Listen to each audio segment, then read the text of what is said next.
afternoon, everybody. Welcome to the show. It is Heading Back to the Window with Scott and Scott. I am your host, Scott Steen, lead handicapper at winnersandwhiners.com. And I'm your co-host, Scott Rochelle, senior handicapper over winnersandwhiners.com. And together we do this every day, every single day, Monday through Friday, 3 p.m. Eastern, 2 p.m. Central. We do our best to help you head back to the window. Of course, don't forget to like and subscribe and check out our pal Chris King, Jim Williams over there doing just parlays. They do their thing 1:30 p.m. Eastern, 12:30 Central. Every day on the Winners and Whiners Sports Betting Network. Scott, happy Groundhog Day. Feel like we've done this before? Not quite. And put your little hand in. No, that does not seem like we've done this before. You?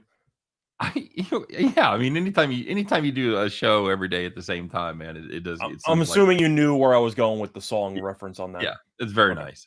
Cool. It's good. It's good to be here. JC Stone says, "Greetings, fellow delinquents." Yeah, no kidding. Nice to be here. James S. Some of them have been here for a while. Everybody's kind of stopping by early, Scott. I should just start putting this stream up at like 8 a.m. and let everybody just. We'll just come back and see how many comments we got. It's really frustrating because we can read the comments, but until we go live, we can't enter. We can't answer anything. We can't post. So anyway, it's nice to be here. David the Italian's here. James S is here. David Good checking in from the beautiful weather. I'm sure I'm just going to go on a limb and say it's nice in Tucson today. Brandon Kubas is here as well. So yeah, it's a full show. How'd your day go yesterday, buddy? Wasn't ideal. I had a decent amount on the Heat and Raptors under, which did not work out. Both teams shot too well from the floor. But I had some player props. I had one bad beat for a player prop, which was kind of annoying. But I ended up winning at the end with something in a live play on the Suns and Nets game. So I had a losing day, but at least I ended it on a high note. You? Okay. All right. That works all right.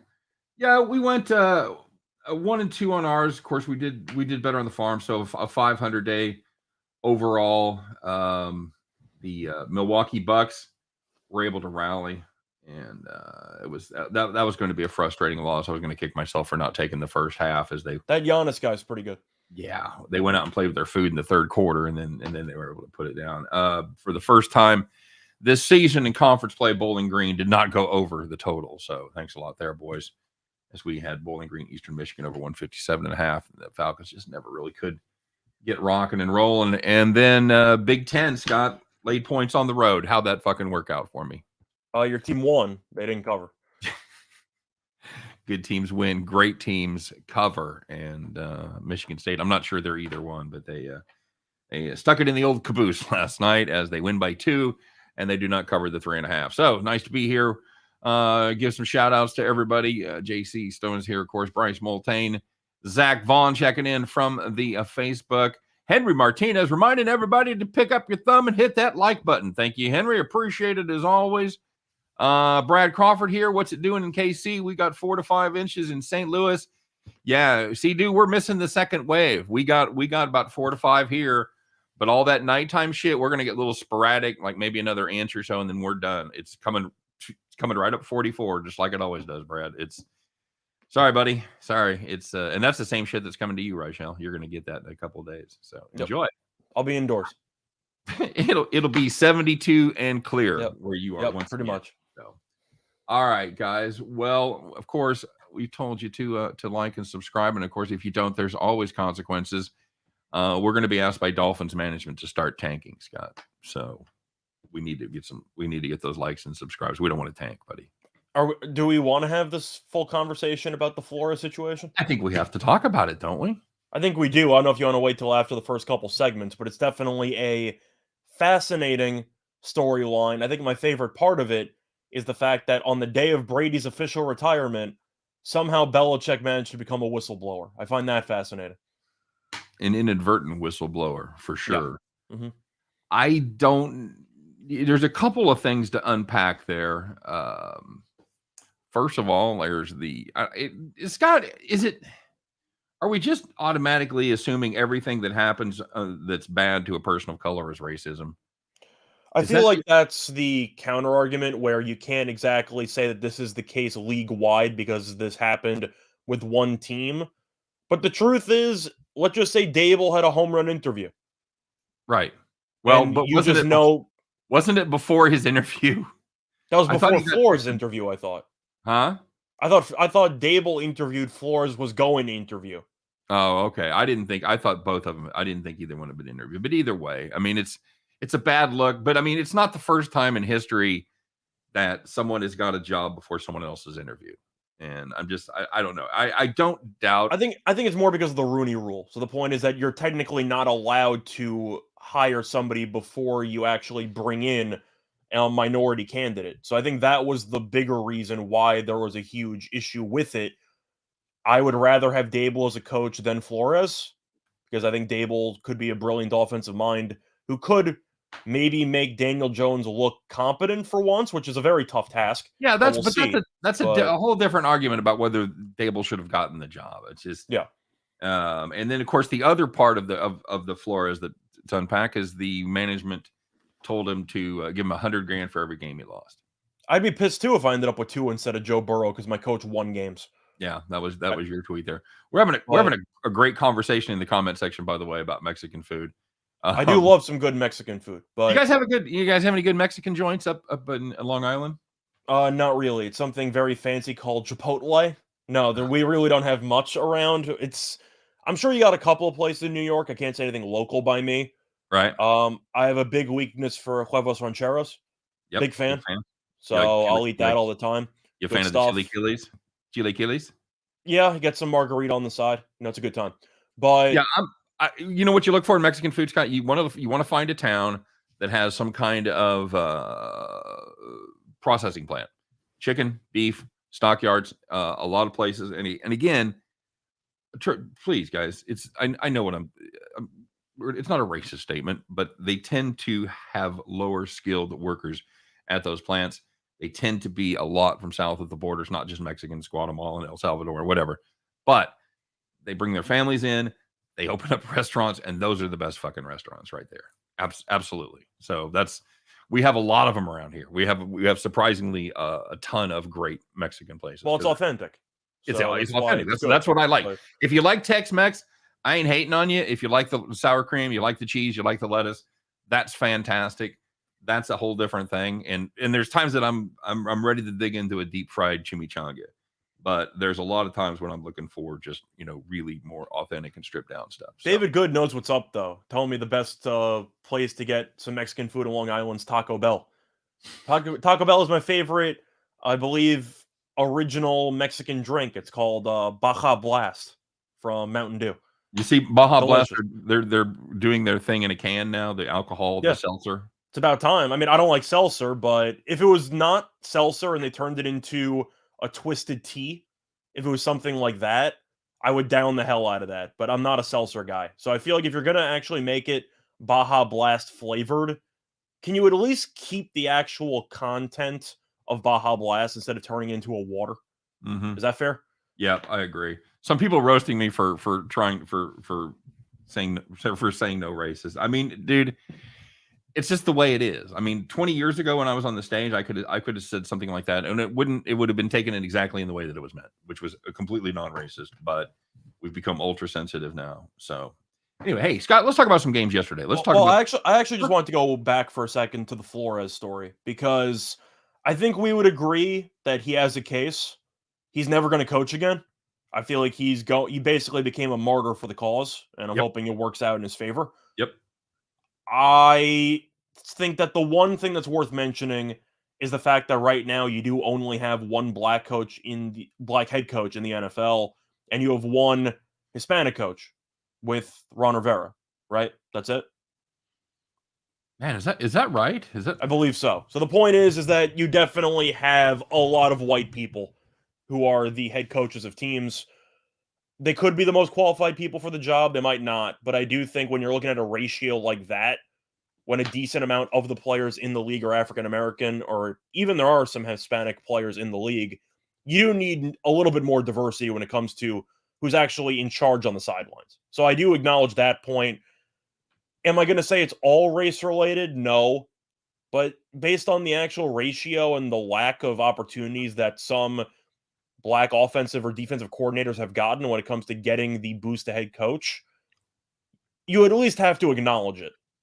Yeah, I can't sweep that under the rug. I'm not saying that's the only cause is racism, but you do start to wonder if there might be some underlying type of vibes that you're getting. yeah. Here's my thing. And by the way, Ninja, Ninja, and James, thanks for the backup. But I just want to stop seeing retreads. I don't care if they hire black guys. I don't care if they hire white guys. I want to see young, analytical driven coaches start taking some of these roles. I'm going to ask, do you think Bieniemy should be a head coach? Because I you've think witnessed his success and whatever's come in between they're the last couple of super years. closed mouth about what kind of role he actually has when it comes to scheming for the day, calling the plays. I don't know whose scripted plays those are. I don't know. They don't. They're very, very close to the vest about Bieniemy's role. I think, based on what I've seen with other hires and the resumes involved, he deserves a shot. He certainly has as thick a resume as many or more than most of the guys that have been hired to be head coaches. He deserves a shot to find out what we've got. Maybe he sucks and he's awful. Is he going to be any worse than Urban Meyer? Come on. The way that I see it, obviously, I would say that regardless of the color. He's a guy that's done well for my hometown team, and black, white, Latino, green. I don't give a fuck if he has. If you can coach, a resume, give him a shot. I mean, yeah, that's how I feel. But when you're talking about the African American candidates and who should be in line for a job, I've heard Bowles' name being mentioned. Good luck with that one. I witnessed that experience. That was okay at times. I think he's done well enough with that Tampa Bay defense. He's going to get his redemption shot. But I'm saying if we're talking about a head coach, I've seen Bowles as a head coach. I know. I think you can do better. I've heard Leslie Frazier's name being mentioned. How'd that go with Minnesota? Not too well. Right. You had Flores, who I think should be a head coach. I think Flores did a good job. He should still fucking be the head coach at Miami. Correct. So I'm saying he did a good job with Miami, but Flores, I do think, should be in line. Let me say something real quick, because it explains why it maybe gives a little more context about why Flores was fired. Because a lot of us scratched our heads when they announced that and went, really? I thought he also told Tua straight up in practice we should have drafted Mac Jones. So that's not exactly something you want to tell the quarterback. So I do think that there was a growing divide between the starting quarterback and the head coach. That doesn't exactly help. But I do think if you want to go through some other potential candidates, Bieniemy, even you don't know how much of a role he actually has in the offense. Nope. I think Leftwich deserves a shot somewhere. Yep. Agreed. Of course, he had Brady, but he also made Jameis Winston look pretty good. I know he had a bunch of picks, but he looked good in terms of yards and touchdowns. So I'm not a Leslie Frazier guy because I saw that experiment in Minnesota. That failed miserably. Yep. I'm not a Bowles guy because I saw that experiment not work out in New York. I think you have a couple of candidates, but it's not like there's a ton of African-American or Latino candidates that I could think of that are extremely, extremely worthy of being an automatic hire besides maybe Flores. I think that's the best option you got. Is that fair? Yeah, I think that's fair enough. Brad Crawford says GMs have been quoted saying Bieniemy is not head coach material, does not interview well, very passive is what they've said. He also has the background with Colorado where people don't exactly like his personality. Yeah, let's just say he's a little more behind the eight ball than most guys would be at this point. Is that fair? I think so. I don't think Bieniemy's has to do with race. I think that he has to just deal with the fact that he might just interview terribly. People might just think Reed is the brains behind the operation. And I think that's very true. Crash Landon, providing a little context here, says Flores is saying for years black coaches have had to be interviewed because of the Rooney Rule, and apparently those interviews haven't been taken seriously, so the process needs to be addressed. See, I agree with that. I think that the idea of forcing owners to interview black candidates is flawed in itself, because the fact that you need to force them to do anything involving who should be the next football coach tells you they're not taking the idea of black head coaches seriously enough where they would want to consider them for the job unless they were forced to interview them. That's the issue that I feel like is the main point of why the Rooney Rule is counterproductive. But I do think that you can make the argument that while talking about the Rooney Rule itself and how few black coaches have gotten jobs, I feel like no matter what you do to try to update the Rooney Rule, it's always going to be counterproductive because you're never going to know if they genuinely got the interview because they deserved it or solely to satisfy this requirement. Well, yeah, I don't know that it's I don't know. I don't know that it's counterproductive so much as you just don't know if it's effective or not. I'm saying the motivations I think are counterproductive because if you're interviewing people solely to meet a criteria, but you have no genuine desire to hire the people you bring in, then it's just lip service. If you've ever been in a management position and done interviewing, you know that sometimes you're doing an interview as a favor, or there's somebody that's down there that's put in for it that is doing another job and they want to get a promotion, but you know in your heart that that person's never getting the job. So I mean, it's not just at this level of professional sports. That happens everywhere. Anybody that ever interviews. I think the one quick counterpoint I'll have to Crash, though, even though I agree, I do think that it seems like these sham interview accusations have some legitimacy to them, the actual claims themselves. I guess the counter argument I would have is, how do you prove that in a court of law? You're going to prove that they had a fake interview for you? Like, I don't know how you prove that. Well, if you left a text trail or a paper trail with emails or something like that, if somebody let the cat out of the bag and said something incriminating, then I'm saying all we got is Belichick congratulating a person who was going to get the job. But when it comes to sham interviews, if they bring you through the door, how are you supposed to prove it was a sham interview? They brought you in. That's all hearsay, isn't it? Yeah, agreed. And Brad Crawford says I do not think it has anything to do with race for BETRIVERS. I kind of tend to agree with that because I think there's a couple of situations where the teams involved would have really liked to hire an African American head coach.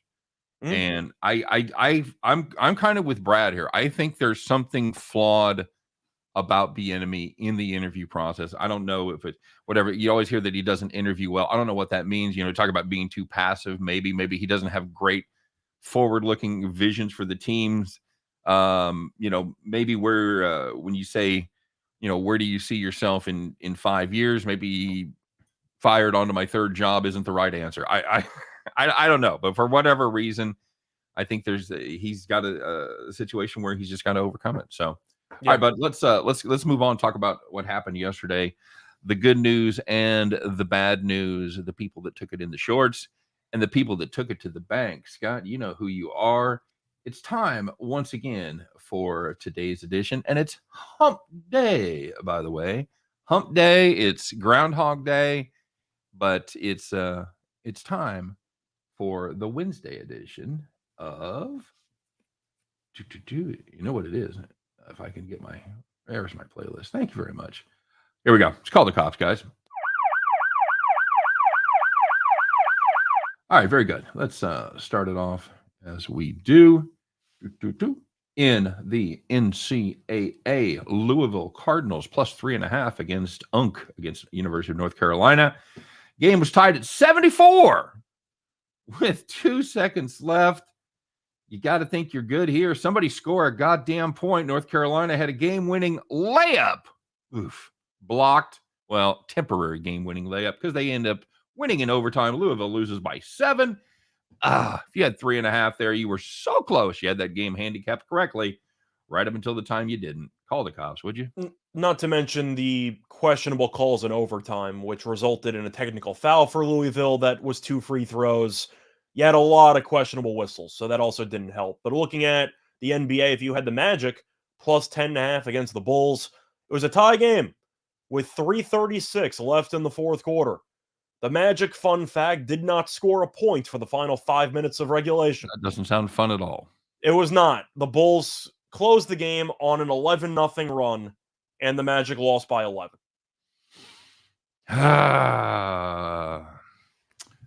Hey, now, you're an all-star. How about the Stars' money line going up against the Flames? They led 3-1 with less than 6 minutes left in the game. Good God.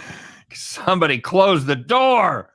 Flames scored 3 in the next 4 minutes. Holy shit. Stars end up losing 4-3. Oofta. Call the cops there, Scott. Hey, you see I'm sure you did. The Avalanche's home winning streak came to an end last night. I did. I thought that was a saw very that. I actually watched the shootout. I thought it was a very questionable call in overtime there. They didn't score, so it The didn't matter. tripping behind the net. Yes, but they had to defend instead of being able to go on the offensive for 2 minutes. Yeah. I thought that was a huge call. I thought it was a bullshit call. Sorry. Fair enough. All right. So the opposite, of course, of the Caps. This is the place you want to be. This is where you drop your friends off at the police station, and then you go have a big fat steak dinner because you, my friend, were sitting in the rocking chair. So, first one in hockey, if you had the Maple Leafs -1.5 against the Devils, you're playing against the Devils, which means you're going to score a lot of goals. Yeah, you're going to score a lot of goals because the Maple Leafs will lead 4-0 after the first period, and they won 7-1. Andre the Dios. If you had the Timberwolves -1 against the Nuggets, congratulations, because the Nuggets, the bus, it stopped. The Nuggets, they decided to stay on and just keep playing cards because the Timberwolves led by 18 points at halftime.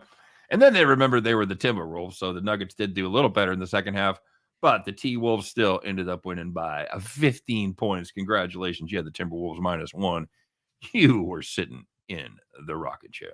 And the last one in college basketball, if you had Ole Miss plus the 12 against LSU, they never trailed. You got a double-digit underdog, and they never trailed in the game. They led by 13 at half, and they won by 4. Yeah, I kind of missed that one. I was a little skeptical of this LSU team. Good defense, no offense. I thought 12 was a ton there. So, what did you say? What did you say the name of the team that won that game was? Ole Miss? No, Ole Miss. Ole Miss. Ole Miss. Ole Miss. No D. I wasn't saying it with a D. She's getting a D. I was not. I know how to pronounce Ole Miss. Were you saying the hard D?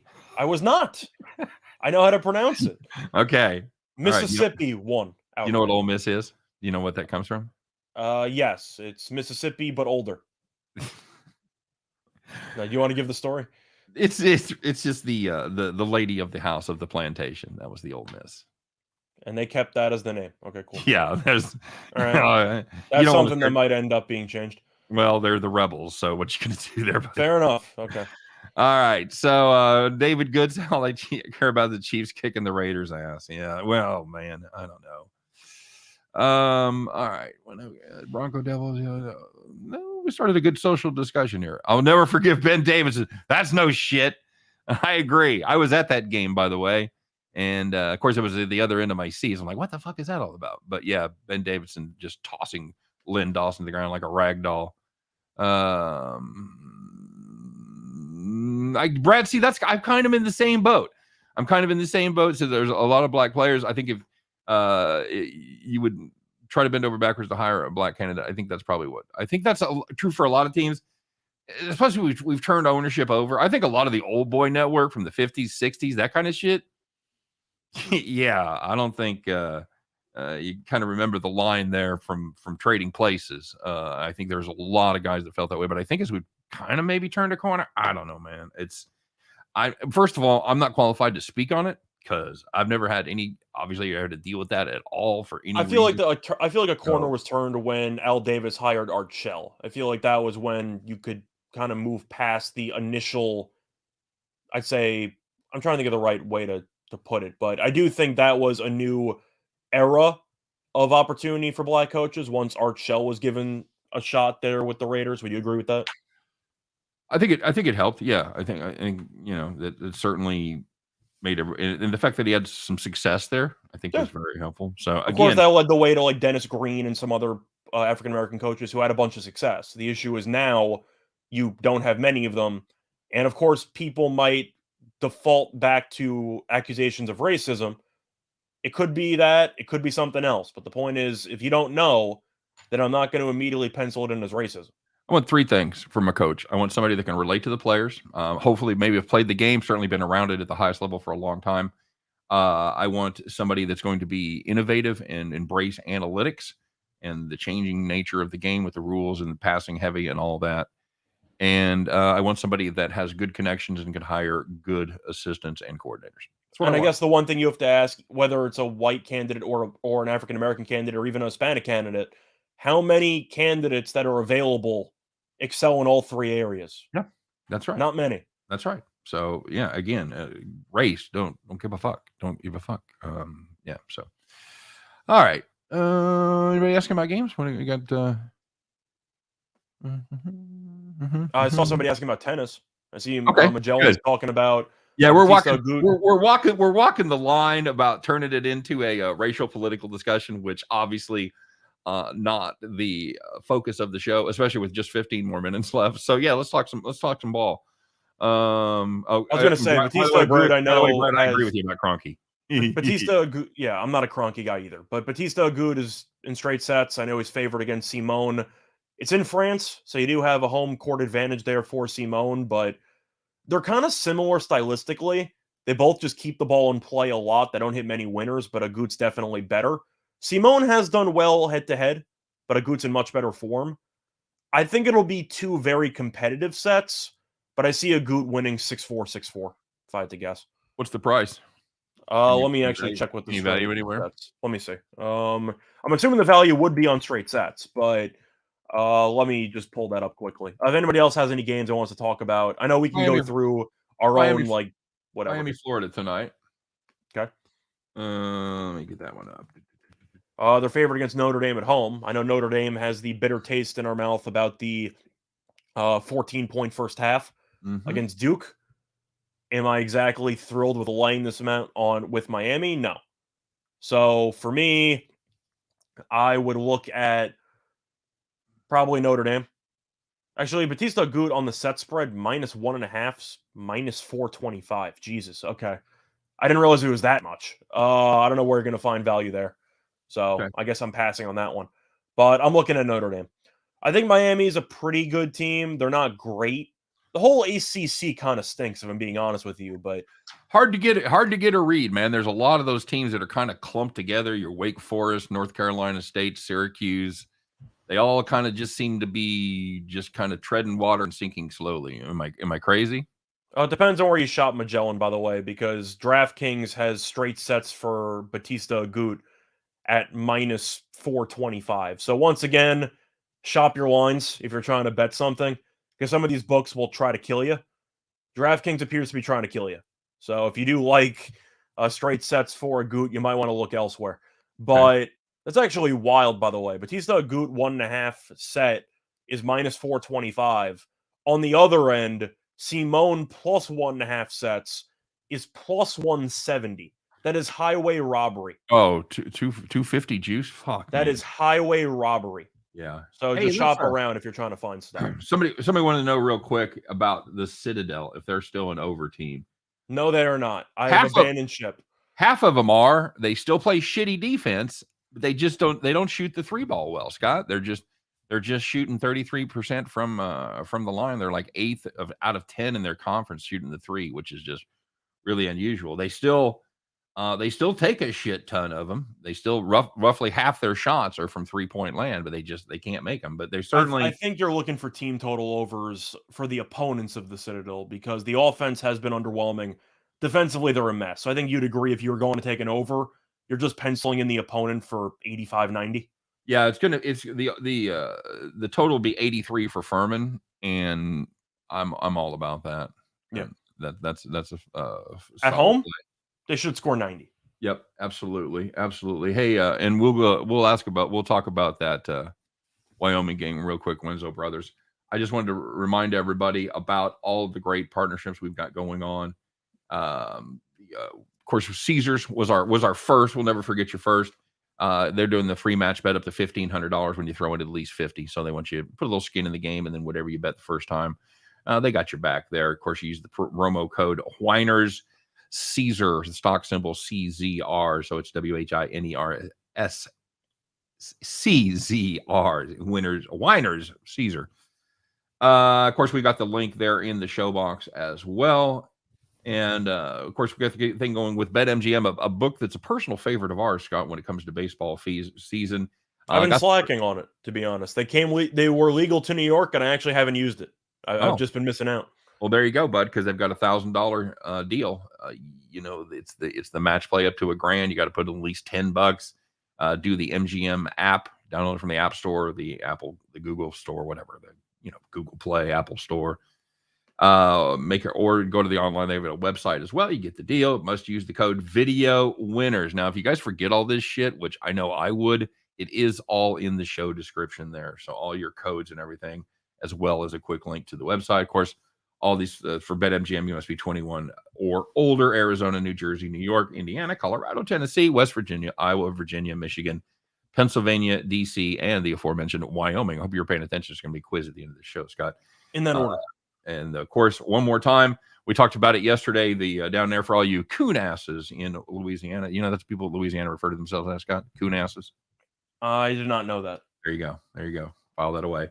Okay. The new mobile app there, that is for PointsBet, or not. I'm sorry, not PointsBet. It is for BetRivers, and it is $500, and you can do the same thing. Put in money. They'll match your first bet up to $500. Personally, Scott, do you like the match bet better than the roll, rather than the bonus where you have to? I will avoid any type of rollover at all cost. Yep, there you go. So check those out as well. I'm the same way. I'm absolutely the same way. All right, Scott, we had a question about Wyoming tonight. Cowboys playing good basketball up there in the Mountain West. We talked about this conference a lot the last couple of days. Are they? Are people sleeping on the Cowboys? Are they peaking at the right time? That was a good win against Colorado State. I know that Jim and I kind of had a bit of a disagreement on the side in that one. I guess he was technically right, even though he lost because the game went to overtime. So I guess I should know Wyoming was getting 1.5. So Colorado State was in a good spot to win it. They didn't. Wyoming's good. It's one of those spots where, historically speaking, the Mountain West is atrocious in the NCAA tournament. Mm-hmm. They are ridiculously bad. So I'm not picking any team to make a deep run in the tournament, but the Mountain West is sneaky. Even UNLV is not that bad. They're not great, but they have Bryce Hamilton who's good. But you look at that conference, should be a very fun conference tournament. Yeah, agreed. JC Stone talking about the Fred Snowden coaching there at Arizona in the 70s. I remember that. That was they were some fun teams to watch. Yeah, that was a little before my time as far as betting goes, but I would have been pounding the over back in the days. Scott asking about Grizzlies and Nugs tonight. Grizz taking on this New York Knicks team that looks fucking lost. Any reason? They beat the Kings. So if the Knicks are lost, then what are the Kings? Oh, perennially awful.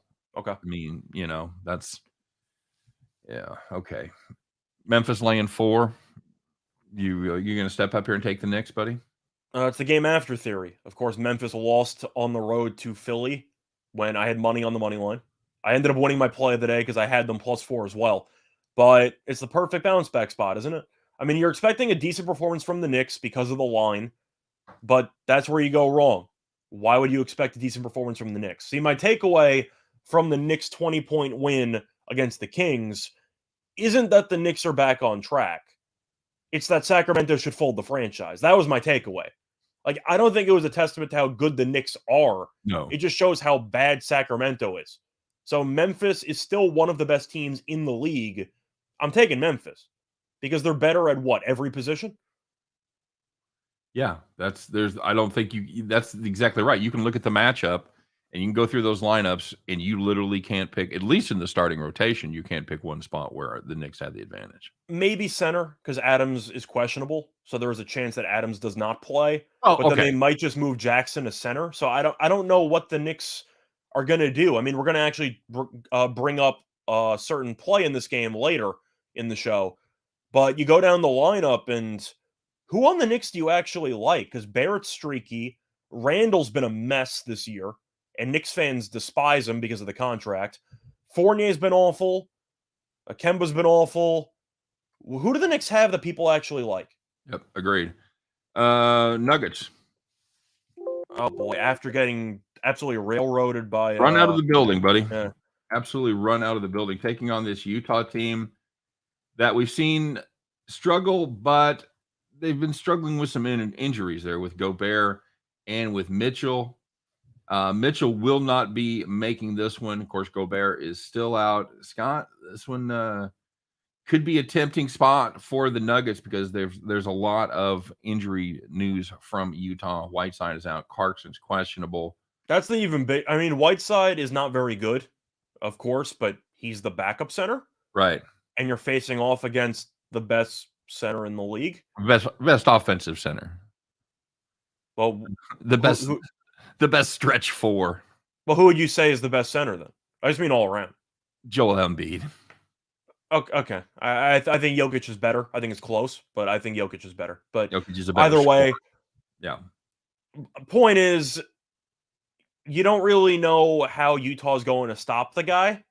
Because Right. even Gobert had problems stopping Jokic, and Gobert's one of the best defensive players in the league. Mm-hmm. So, fun fact, or trivia question here, it's kind of going to be a throwback name. Do you know who the projected starter is at center for Utah tonight?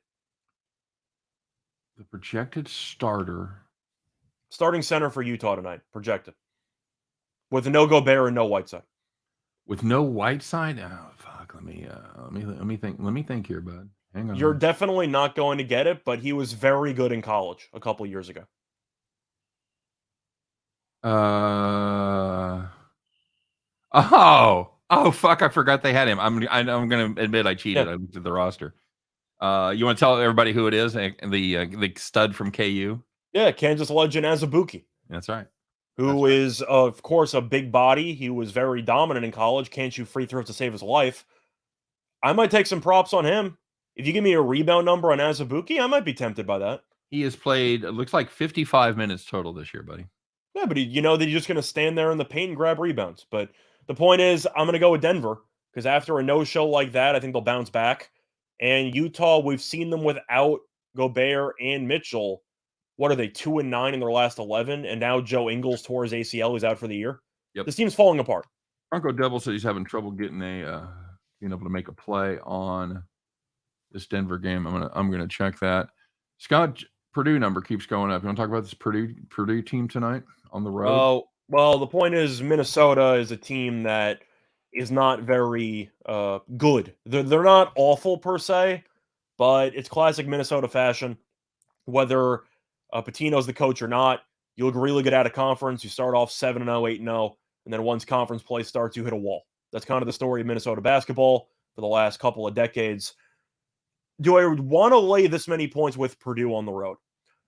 That's the not question. Really. Do you trust them on the road? I do not, because it's a Big Ten team, first of all, and we know how that's gone so far for home teams. They've been really good at home. Right. But Purdue is a team that, even though has all the talent in the world, I do think they're going to play with their food a little bit. They're 3-2 on the road straight up, 2-3 ATS. I think they'll win the game, but do I want to lay 11? Like, I feel like it's the ultimate cardinal sin of college basketball this season is to lay points with favorites on the road in Big Ten play. So I'm not going to do it. It's either Minnesota or pass for me. Fight the urge. B-Sider Man says triple revenge game for Denver tonight. They're 0-3 on the season. Yeah, against a team that is missing a bunch of guys. Yep. Plus, by the way, speaking of Big Ten underdogs, Nebraska, never in doubt. They almost won the game outright yesterday. Yep. Bronco Devil, you're right. I don't have a lot. I cannot make an official bet on. I've got you got anywhere you can bet on Denver tonight? Let me see. I was looking at a grid off the board everywhere. I wonder everybody in Denver is questionable now. See, that's the thing. What are we getting? I mean, I don't see anything either.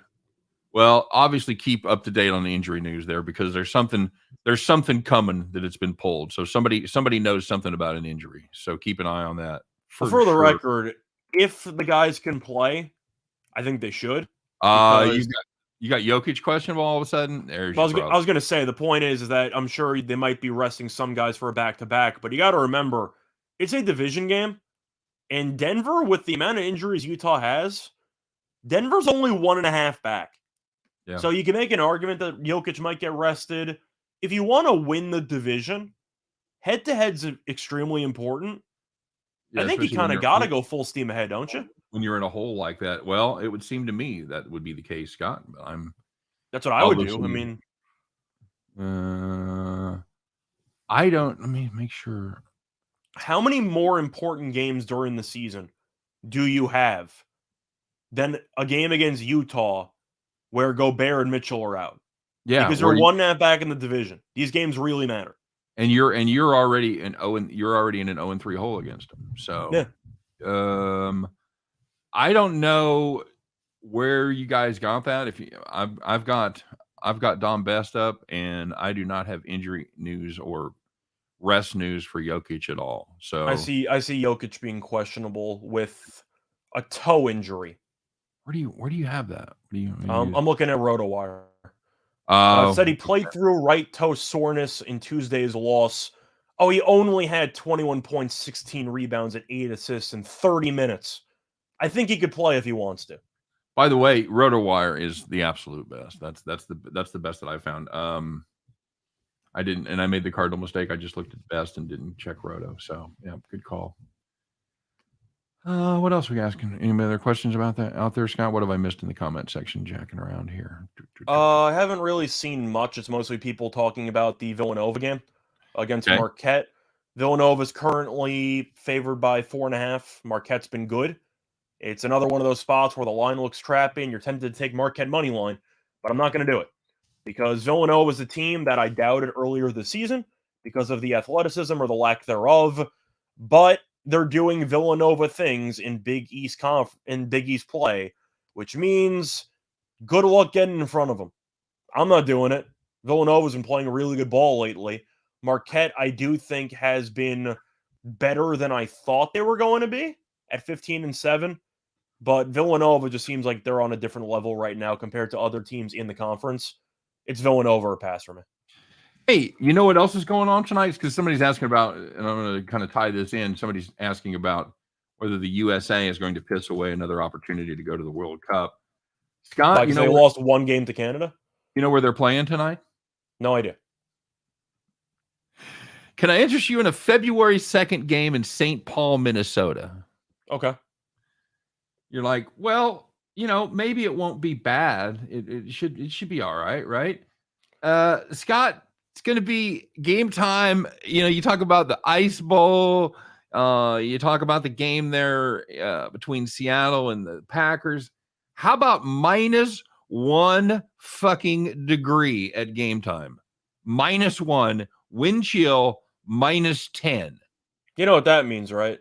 Just take the under and expect a 1-0 game. I guess, sure. I mean, the ball's going to be a rock, isn't it? How do you do that? Your feet, are you going to really wear shorts? I have to tune in. I have so many questions about, number one, the mental acuity of anyone who would schedule a game in February in fucking Minnesota. Sounds like somebody that's never been to the States. James Mounds, by the way, wants to know George Mason and SLU. I was torn about that game, buddy. I'm leaning Mason there. This St. Louis team has been inconsistent. You? I kind of have to agree. I know Mason's been good at home. I just think St. Louis is the better team. Yeah, they are. That's the frustrating part. Yeah, but I want to go back to this. Yeah, I want to go back to the soccer game, by the way, since it's going to be freezing out there. Yeah. My question for you is, do you think that the players on Honduras have ever seen snow before? I think a lot of them haven't. I'm sure they've done international travel, and depending on their level of how many veterans you have on the team and their level of experience. But just saying, if we're talking about how bad the weather is, that actually might be a decent home field advantage, because I don't know if Honduras has really played, besides maybe against Canada. Well, and how often do you think they played in degrees sub 20? That's what I was going to say. Maybe you've even seen snow, you've gone skiing or something, but wherever you were, it wasn't fucking below 0. Mm-hmm. Holy shit, man. It's huge advantage for the USA. Magellan, it's got to be. I have to assume so. Got to be, man. Now, I know that Zach brought up if the U.S. is going to choke away the chance to go to the World Cup. Why? Because they lost to Canada? Canada's actually good at soccer. As crazy as that sounds, they are actually good. Like, Canada's in first place. They're 4 points clear. So I'm not going to overreact to a loss to the number 1 seed right now in the CONCACAF. Other than that, they're tied for second with Mexico. I think they'll go to the World Cup. They should beat the teams that are beneath them. It's possible that Canada's just really good. Yeah, I think we just need to take care of business against the teams that we're supposed to take care of business, and that's what screwed us last time. Yeah, pretty much. I mean, you lost when you had a chance to clinch against Trinidad and Tobago. Right. Like, you can't do that. But losing to Canada, I'm not going to overreact. I think Canada's pretty good. It just doesn't. It gives you less margin for error. That's the problem there. St. Louis, George Mason, Scott. Where you at on that? Where do you like? I'm Go ahead. going with I'm going with I'm gonna go with Mason. Okay. I'll go with the home team there. We talked to Missouri State, Southern Illinois. I like a sneaky over there. It's two under teams, but I think the Bears might have a little something for them. This is a pretty good Southern Illinois defense, by the way. They do. You've had over money. They do put up some money, and there has been over money coming in. Yep, you're right, because that was 129.5. I think that just might be a tick too low. We'll see, because the Bears defense is good, not great. So I think if you wanted to look for a play on the soccer match, by the way, I would probably look for U.S. clean sheet. I said in the game against, I'm trying to remember who they played against. It was U.S. against. It wasn't the one against Canada. It was the one before that. They played against El Salvador. They played El Salvador last time, right? Yeah, I said that I thought they'd win 1-0, 2-0, something like that. I see a similar story here. I think that you'll see Honduras really struggle to do anything offensively in the cold weather. The U.S. offensively has not been great lately. I see a 1-0, 2-0 type of final. I do not expect Honduras to score. I just don't know how you go out and play 45 minutes with bare body parts and not get frostbite. I don't think that's humanly possible. Well, probably because they're doing it for 90. Well, but you get to get warm at halftime. You got breaks in between, yeah. I see a 1-0 or a 2-0 final. That's what I got. It's going to be brutal. I'm definitely going to be tuning into that. All right, so let's get to it, Scott. Let's take a look and see what we've got cooked up for today. You and I have put our heads together, and we discarded a lot of things, but there was a player prop that you found that you really like. So let's talk about that a little bit as we get ready to strap on our overalls, put on that straw hat, climb aboard your John Deere, and get your keychain out, the one with the lucky rabbit's foot. Well, fucking, we might need it tonight.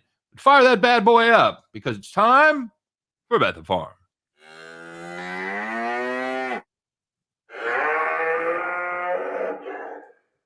All right, Scott, I know we had a play yesterday. How did that end up going? We ended up having Davidson plus the points. And you know what? You can keep those damn points because they won the game outright. Save them for next time. Cue the banjos.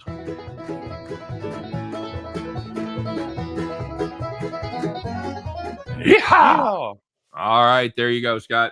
Well, we've kind of promoted a little bit and talked about it. What do we got cooked up for our Bet the Farm?